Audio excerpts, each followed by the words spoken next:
দেখো, বলছে P, Q and R can do a job 20 days, 30 days, and 60 days respectively. The number of days P can do the job if he is assisted by Q and R every third day.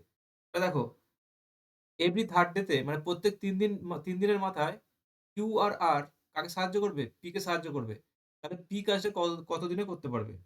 আচ্ছা দেখো, তাহলে P একদিনে কত কাজ করে? P একদিনে করে ২০ unit. Q কত করে? ৩০ ইউনিট। আর R কত করে? ৬০।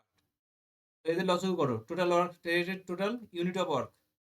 ঠিক আছে? তাহলে এটা কত হচ্ছে? P, P এর যে এফিসিয়েন্সি তাহলে কত বেরোলো এখান থেকে? P এর এফিসিয়েন্সি হচ্ছে ৩, Q এর এফিসিয়েন্সি হচ্ছে ২ আর R এর এফিসিয়েন্সি হচ্ছে ১।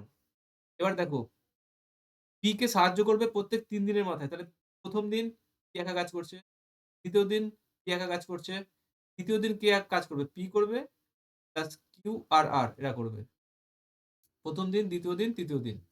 ১ম দিন P কত কাজ করলো? ৩ ইউনিট। ২য় দিনও P কাজ করবে ৩ ইউনিট। আর ৩ দিনের মাথায় গিয়ে কত ইউনিট কাজ হবে? P তো করবে ৩ আর এরা করবে কত? ২ আর ১। ২ আর ১। টোটাল কত করছে? ৩, ৩ এ ৬ আর ৩ এ ৯, ২ ১১, ১২ ইউনিট। টোটাল কাজ করছে ১২ ইউনিট। টোটাল তো কাজ ৬০ ইউনিট। আর ১২ দিয়ে ভাগ করে দাও। এটা কত হচ্ছে? এটা ৫। এবার দেখো ৫, এটা তো ১, ২, ৩ ৩ টে করে পেয়ার নিয়ে হয়েছে তো। দিয়ে গুণ করতে হবে। ৩ ৫ ১৫, তাই তো? তাহলে উত্তর তাহলে কি হলো? ১৫ days. The number of days P can do the job. তাহলে P তাহলে কতদিনে কাজ করবে? ১৫ দিনে। ঠিক আছে?